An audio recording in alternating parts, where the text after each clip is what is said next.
이 정부 말을 들어야 하나, 이 서울시의 정책을 믿어야 하나, 이 부동산 시장은 여전히 혼란스럽습니다. 최근에 발표들로 달라질 부동산 시장들 다음 시간에도 짚어보겠습니다. 지금까지 김인만 부동산 연구소 김인만 소장과 함께했습니다. 소장님 오늘 말씀 고맙습니다. 고맙습니다. 박원순 시장한테 마음이 좀 많이 상한 것 같아. 누가요? 오세훈 시장이. 자기 하던 사업을 막 뒤집으니까. 소장님도 혹시 마음 상하신 건 아니고요. 누구한테? 아무래도 좀 부동산 연구가 하시고 전문하시면은 좀 박원순 시장한테? 빨리 부동산 시장이 돌아야지 좋은 거 아니에요? 뭐 그런 것도 있겠죠. 그런 거 있고 아마 부동산 관련된 사람들 아니면 투자하시는 분들 중에는 당연히 다 같은 마음 아닐까. 뭔가 개발이 되고 좀 북적북적해야 되는데 그렇죠. 모든 걸 다 지금 먹거리가 생기니까. 생기니까 예. 뉴타운 개발하면 좋긴 하죠. 바빠지려나? 그래도 약간 좀 서울시 정책에 약간 요즘 들어서 좀 옹호하시는 듯한 느낌이. 공급을 해야 되니까. 공급을 해야죠. 네. 그러니까 잠깐 말씀을 하셨던 것 같은데 뉴타운 시즌2라고 말씀하셨잖아요. 네네. 이게 그럼 무슨 말입니까? 정말 옛날에 10년 전 뉴타운 시절로 돌아갈 수 있다는 말은 좋을 수도 있지만 안 좋을 수도 있는 거 아니에요? 사실 뉴타운 할 때 부동산 시장이 굉장히 들썩들썩 됐거든요. 그래서 투기 억제 측면에서 보면 예. 굉장히 지금 반대로 가고 있는 입장이어서 예. 토지거래 허가를 한다고 해서 과연 이게 해결될 수 있을까? 지분 쪼개기를 그 후보지 공모일로 한다고 해서 과연 해결될 수 있을까에 대해서는 저는 여전히 의구심이 있어서 이 문제를 어떻게 해결하느냐가 중요한 거지. 그리고 이게 또 조합원들 예. 사업성이 좋아지게 되고 결국에 이제 돈이 될 것 같으면 안 생기던 조합원들 간의 갈등도 또 생길 수밖에 없거든요. 이게 잘 되면 갈등이 더 생기거든요. 차라리 선택지가 없으면 선택의 여지가 없으니까 공공이라도 하자라고 하는데 지금은 공공을 할까 민간을 할까? 민간을 하게 되면 이 사람한테 맡길까? 이 조합장이 낫나? 저 조합장이 맞나? 또 이렇게 고민을 빠지게 되겠어.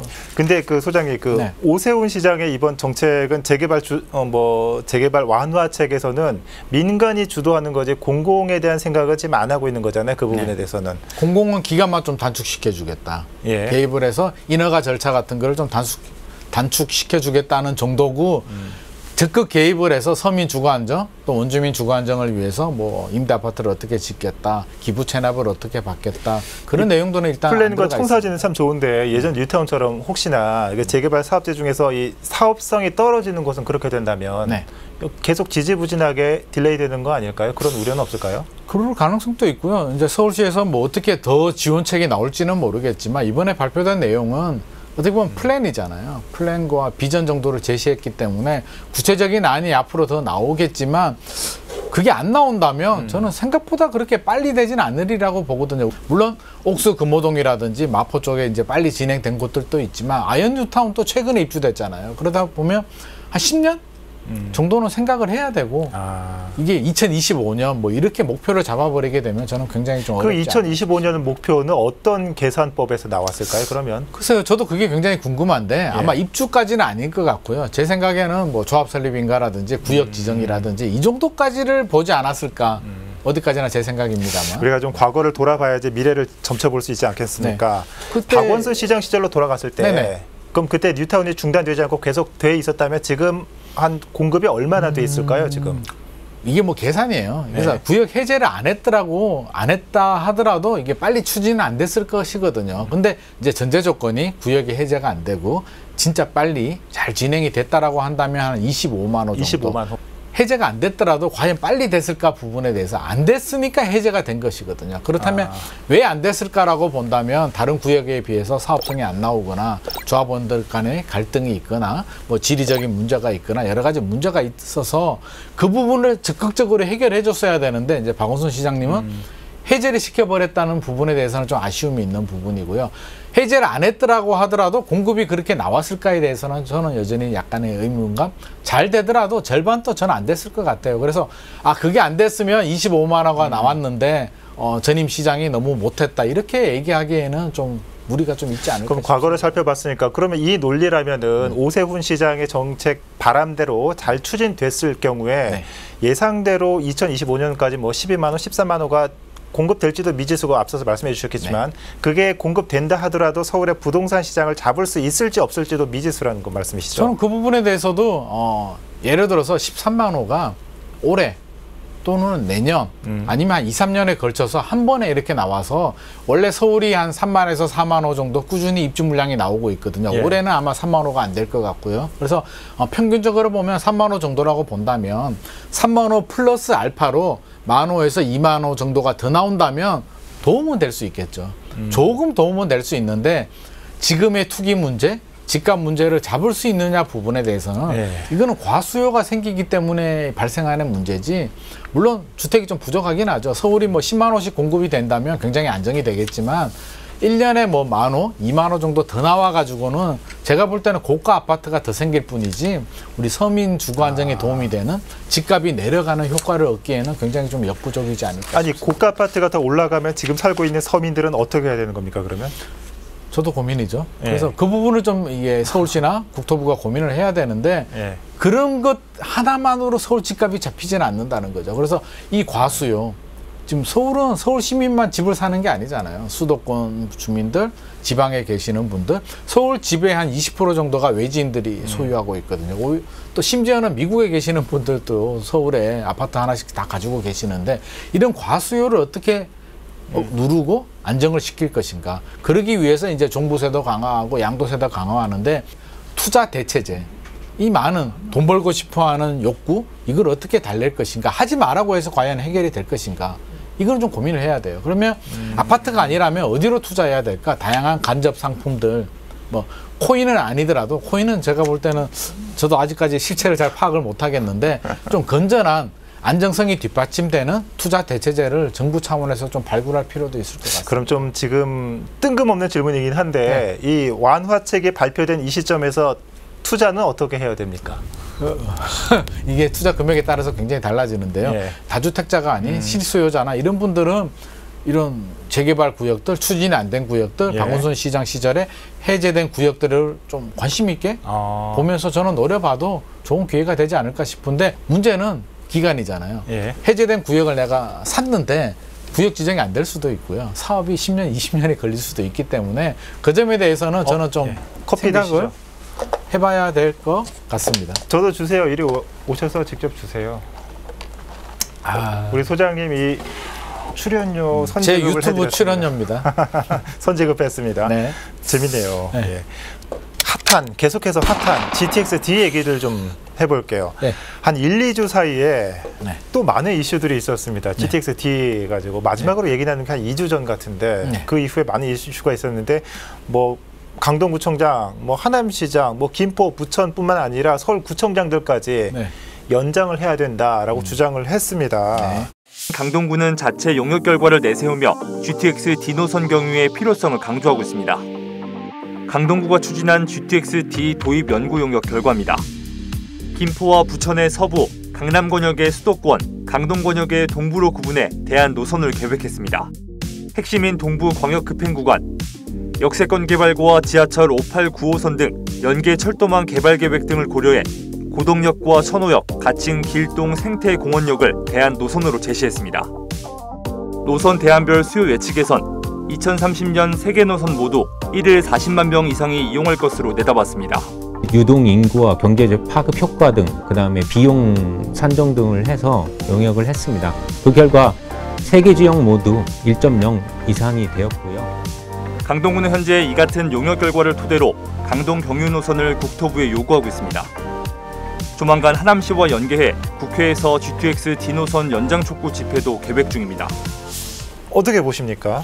예측하셨겠어요? 이게 이해관계가 굉장히 맞물려 있거든요. 예. 이제 구청장들 입장에서는 아무래도 내년에 선거도 있다 보니까 이게 표심을 이게 무시할 수는 없거든요. 물론 그 지역 주민들의 인프라 개선 당연하고요. 또 표심에도 도움이 되기 때문에 적극적으로 추진할 수밖에 없는 상황이고, 또 김포시 입장에서는 더 절박하고요. 아마 이게 제대로 안 되면, 제가 굉장히 죄송한 말씀인데, 이게 제대로 안 되면 우리 김포시장님 내년에 과연 목숨이 붙어 있을까 부분에 대해서 저도 굉장히 누구보다 더 절박하실 것 같다는 그런 가장 말씀이십니다. 절박한 부분이어서 예. 해야 될 부분인데, 이게 또 예산 문제가 맞물리고 우리 혈세잖아요. 국민의 혈세가 맞물리는데 또 다른 이런 목소리도 있더라고요. 다른 지역 어떤 주민들 목소리? 같은 예. 경우는 그 왜 김포시에 강남을 그렇게 연결을 해줘야 되냐. 그쪽에 예. 강남으로 출퇴근하는 분들이 생각보다 많지 않다. 예. 오히려 여의도나 광화문 쪽 출퇴근 그쪽 비즈니스, 주거, 업무 지역의 베드타운이 김포지 강남의 베드타운이 김포가 아니지 않느냐. 왜 김포에 그렇게 골드라인을 만들어 주려고 하느냐. 결국에는 김포의 집값도 올리려고 하는 거 아니냐. 예. 그렇게 말씀하시는 분들이 또 계세요. 그리고 이런 말씀도 하기는 좀 그렇지만 제가 실제로 만났는데 이제 부천에 계시는 분인데 GTX-D가 무산이 되면서 부천 집값이 올라서 개인적으로 더 좋다는 분도 제가 만나는 봤거든요. 그래서 이 얘기 들으면 또 김포 시민들이 열받을 수는 있는데 다양한 목소리는 있는 것 같아요. 우리 뭐 그 부동산 집값, 과열, 투기 조작만 아니라면 저는 인프라는 좀 개선해줬으면 좋을 것 같다는 생각이 아니 실제로 며칠 전에 MBC에서 보도를 했어요. 정부의 입장이라고 해서 발표가 됐는데 김포에서 서울로 하루에 출퇴근하는 인원이 10만 8천 명이래요. 굉장히 많네요. 10만 8천 명. 그중에서 아까 말씀해 주셨지만 이 중에서 강남 4구로 가는 인원은 7%다. 나머지는 말씀하신 대로 용산이나 여의도 이 정도까지만 간다. 그래서 정부는 그렇게 주장을 하는 거죠. 이렇게 많은 수요가 없으니까 여기까지만 놔도 되지 않겠느냐. 하지만 김포 시민들은 또 입장이 다르잖아요. 뭐 김포 골드라인 이 김포 경전철만 타도 막 미어 터지고 제가 집이 일산이거든요. 일산에서 가끔 이 회사로 전철 타고 올 때 김포공항역에서 갈아타요. 9호선으로 갈아타고 오는데 거기서 이미 줄이 사람이 타지 못할 줄이 서 있어요. 맞아요. 어디서 오신 분들이냐? 강서구에 계신 분들이 아니거든요. 그분 다 김포시에서 골드라인. 오신 분들이거든요. 그분만 봐도 얼마나 이 교통난이 심각한가 알 수 있는데 지금 정부는 수요가 모자랄 것이다라는 이유로 이렇게 좀 계산법을 좀 달리하고 있는 것 같아요. 이 부분은 좀 어떤 것 같으세요? 소장님은 그래도 저번에도 말씀하셨지만 그래도 기왕 놓는 거 연결하는 게 낫지 않겠느냐라는 주장이시잖아요. 아무래도 예산 문제도 있고요. 형평성 문제도 있고요. 강남 집중성 문제도 있고 정부 입장도 저는 이해는 돼요. 정부 입장에서는 그래 이유가 있으니까 안 해준 거지. 그냥 김포가 미워서 안 해준 거 아니거든요. 정부도 다 이유가 있는데 아까 7%라고 말씀하셨는데요. 저는 좀 반대로 해석하고 싶어요. 너무나 힘드니까 사실 강남 출퇴근 불가능하잖아요. 이 불가능을 뚫고 하시는 독한 분들이 7%가 있는 거고요. 7%가 대단하신 분들. 이게 강남으로 연결이 되면 저는 한 20%, 30% 되리라고 보거든요. 그리고 더 늘어나기 때문에 지금은 이걸 강남으로 가시는 분들이 대단한 거지 교통이 너무 열악하기 때문에 그렇게 좀 해석을 했으면 좋지 않을까. 그래서 지금 너무 열악하기 때문에 7%밖에 안 된다라고 좀 국토부도 좀 이해를 해줬으면 좋겠고요. 예산 문제라든지 뭐 여러 가지 다른 문제가 있다라고 한다면 너무 단정 짓지 말고 저는 이렇게 얘기하니까 지난번 댓글에 당장 죽겠는데 무슨 소리냐고 막 이렇게 비판하시는 분들도 계시는데 정부 입장도 있을 테니까 저는 단정 짓지 말고 좀 여지를 남겨두고 결국에는 필요한 노선이기 때문에 집값이 좀 안정되고 예산이 확보되면 해주는 게 맞지 않을까. 우리 경부고속도로 생각해 보자고요. 예전에 박정희 정부 시절에 서울에서 부산 연결한다고 했을 때 아니 자동차도 몇 대 없는 나라에서 무슨 짓이냐라는 반대의 목소리가 있었고 다른 지역 주민들 당연히 그런 목소리 낼 수 있잖아요. 우리하고 무슨 상관이야. 서울, 부산, 대구, 뭐 대전 이런 데만 좋은 거 아니야 라고 했지만 결국에는 그걸 기반으로 우리가 경제 성장을 하면서 전국이 다 잘 살게 됐잖아요. 그렇다면 김포가 강남으로 연결해 주는 게 단순히 김포 시민들만 좋은 일이냐. 강남 사시는 분들이 김포로 갈 수도 있고요. 저도 일을 보러 김포 갔다가 타고 강남으로 갈 수도 있고 또 더 많은 수요가 창출이 될 수도 있기 때문에 좀 긍정적으로 검토해 주시는 게 저는 좋지 않을까 합니다.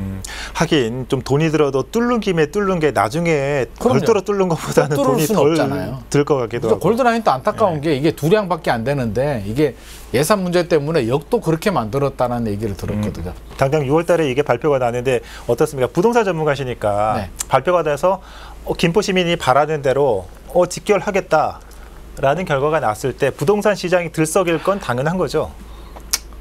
그럴 것 같습니다. 안타깝지만 당연히 들썩일 수밖에 없고요. 정부도 이 부분을 좀 고민을 하는 것 같아요. 그래서 제가 아까 말씀드렸듯이 진짜 그게 걱정이라면 여지를 좀 두자는 거죠. 집값이 안정되고 좀 침체됐을 때 어차피 10년 계획이잖아요. 그렇다면 타당성 조사를 해서 나중에 연결해 줄 수도 있으니까 지금은 좀 약간 유보 단정 짓지 말고 안 된다라고 하지 말고 해줘도 좋고요. 해주는 게 좀 겁이 나고 예산 문제가 된다면 좀 여지를 남기고 더 타당성 검토를 해서 보완을 해서 추진하는 게 맞지 않을까 싶습니다. 네, 소장님 오늘 네. 긴 말씀 잘 들었습니다. 오늘 네. 커피 한잔 하시고 다 드시고 가시죠. 출연료. 네. 감사합니다 오늘. 네.